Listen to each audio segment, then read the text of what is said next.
Pilot साहब के नेतृत्व में मैंने तो ऐसा व्यक्ति संघर्षशील और काम करने वाला धैर्यवान नहीं देखा। आज इनके पास कौन सा पद है, फिर भी कितने लोग उनको सुना। ऐसा मैंने तो मेरे जीवन में, मैं भी कोई अभी मेरी भी उम्र 75 साल की हो गई है, तो ऐसा व्यक्ति मैंने तो नहीं देखा। 18 मेरा जन्मदिन है, 18 जनवरी, तो 75 साल का हो जाऊंगा, फिर भी मैं इस चुनाव में राजनीति के लिए, पद के लिए डटा रहूं और दूसरों को मौका नहीं दूं, तो ये कहां तक उचित है। दूसरों को भी मौका मिलना चाहिए। आज युवा लोग हैं, अभी ये युवा लोग की उम्मीद रखते हैं कि हमारा भी कभी मौका आएगा, हम भी कभी चुनाव लड़ेंगे, एमएलए बनेंगे, आगे बढ़ेंगे, मंत्री बनेंगे। पर हम लोग अगर उनको मौका देंगे ही नहीं तो इनको मौका मिलेगा कहां से। तो हम लोगों को विचार करने की जरूरत है। अगर हम लोग विचार नहीं करेंगे तो ये युवा लोग हमें धक्का मार करके कब्जा कर लेंगे, फिर उसमें क्या शान रहेगी। इसलिए शान तो इसमें है कि हम खुद इनको मौका दे दे, उसमें हमारी शान रहेगी। साथ दिया, लेकिन उसके बाद में जो स्थिति हुई वो सब आपके सामने है, मुझे कहने की जरूरत नहीं कि शान रहेगी। मैं तो ऐसा मान करके चलता हूँ। इसलिए कहने को बहुत बातें हैं। अभी कह रहे थे मुकेश जी भाकर, किसानों की स्थिति कोई ज्यादा अच्छी नहीं है। हालांकि हम सत्ता में, इसलिए हमें कह नहीं सकते, लेकिन आज बिजली की स्थिति, आज की तारीख में बिजली के हालात क्या है। लोगों के मेरे पास फोन आते हैं, बिजली नहीं मिल रही है, किसानों की फसलें जल रही है, किसानों ने फसलें बो दी, तो आखिरी इसका इंतजाम कौन करेगा। तब तो मौका मिला। हम पुराने लोग जो 80 से सत्ता पे बैठे हैं, संगठन में हैं, तो हम लोगों को विचार करने की जरूरत है। अगर हम लोग विचार नहीं करेंगे तो ये युवा लोग हमें धक्का मार करके कब्जा कर लेंगे, फिर उसमें क्या शान रहेगी।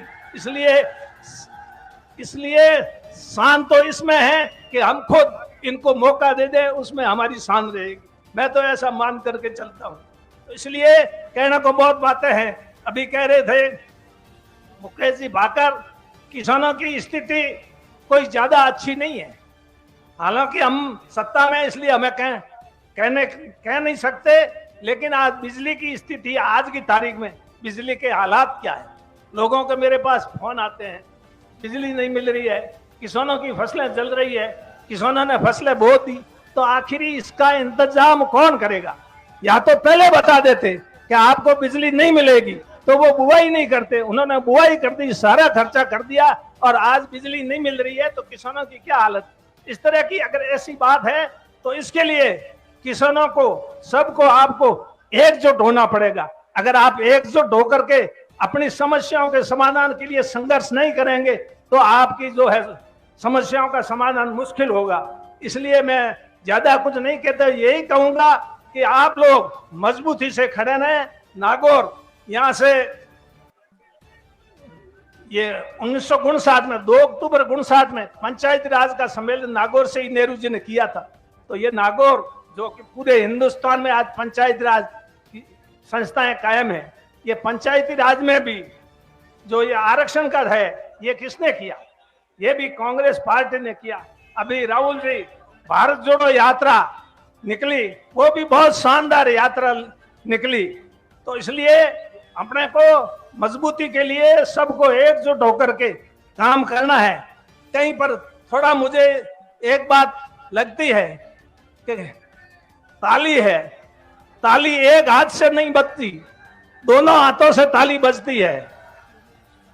कुछ लोग एक हाथ से ताली बजाना चाहते हैं, इसलिए वो ये दिमाग से निकाल दें, एक हाथ से ताली कभी नहीं बज सकती, दोनों हाथ मिलाओगे तब ताली बजेगी। और कांग्रेस ने हाथ से हाथ जोड़ो अभियान अब शुरू कर रही 26 जनवरी से कांग्रेस, तो इसलिए सबको कांग्रेस की मजबूती के लिए जो है वो करना चाहिए, न कि खुद की मजबूती के लिए काम करना चाहिए। मैं तो ये समझता हूं कि कांग्रेस की मजबूती के लिए काम करो, अपनी मजबूती के लिए काम ना करो। और कांग्रेस मजबूत होगी तो अपन सब अपने आप मजबूत हो जाएंगे। तो मैं और पायलट साहब के नेतृत्व में मैंने तो ऐसा व्यक्ति संघर्षशील और काम करने वाला धैर्यवान नहीं देखा। आज इनके पास कौन सा पद है, फिर भी कितने लोग उनको सुनने। ऐसा मैंने तो मेरे जीवन में, मैं भी कोई अभी मेरी भी उम्र 75 साल की हो गई है, तो ऐसा व्यक्ति मैंने तो नहीं देखा। और ये उत्साह जो आप दिखा रहे हैं, आप मजबूत से इनके साथ खड़े रहें और ये मजबूती से आपके किसानों के हक के लिए लड़ते रहेंगे। लाल बहादुर शास्त्री जी ने नारा दिया था, जय जवान जय किसान। इस देश में, देश को आज किसान की वजह से, ये अन्न जो है इसको पैदा कौन कर रहा है? किसान कर रहा है। अगर किसान अन्न पैदा नहीं करे तो सारे लोग भूख मर जाए हिंदुस्तान के, खाए क्या? खाने आपको याद नहीं है, मैं थोड़ा सा और 2 मिनट वक्त लूंगा। 25 और 26 में अकाल पड़ा था, 25 और 26 में। ये नए लोगों को मालूम नहीं है, पुराने लोगों को सब पता है। देश में खाने के लिए अनाज नहीं था। इंदिरा जी ने अमेरिका से ज्वार मंगवाई थी और वो लोगों ने ज्वार खाई, जो जानवर भी नहीं खाते, उसको खा करके अपनी जान बचाई, क्योंकि हिंदुस्तान में अनाज था ही नहीं। आज हिंदुस्तान में अनाज के भंडार भरे पड़े हैं। ये किसकी वजह से? ये किसान की वजह से है। तो इसलिए किसान और जवान जो देश की रक्षा करता है, सीमाओं में अपना प्राणों को न्यौछावर कर देता है, इसलिए शास्त्री जी ने, और आपको ध्यान हो उसमें अनाज की कमी पड़ी थी, इसलिए शास्त्री जी ने हफ्ते में 1 दिन उपवास का सबको संकल्प दिलाया था। 1 दिन उपवास रखना, जिससे कि 1 दिन का अनाज बचे, लोगों के काम आए। तो किसानों की, जवानों की, मजदूरों की हमें सुननी पड़ेगी। हम अगर इन लोगों की नहीं सुनेंगे, सिर्फ पैसे वालों की अगर सुनेंगे, तो हमें भी जनता ये बख्शने वाली नहीं है। इस बात को भी हमें ध्यान में रख करके काम करना है। इसलिए मैं अधिक समय नहीं लेते हुए आप लोगों से यही कहूंगा, आप यहाँ पधारे, इस ऐतिहासिक सभा को सफल बनाया। आप सबको बहुत बहुत धन्यवाद। और जो भी पायलट साहब अपने को निर्देश है, उस पर अपने चल करके आगे बढ़ना है, किसानों की समस्याओं को समाधान करना है।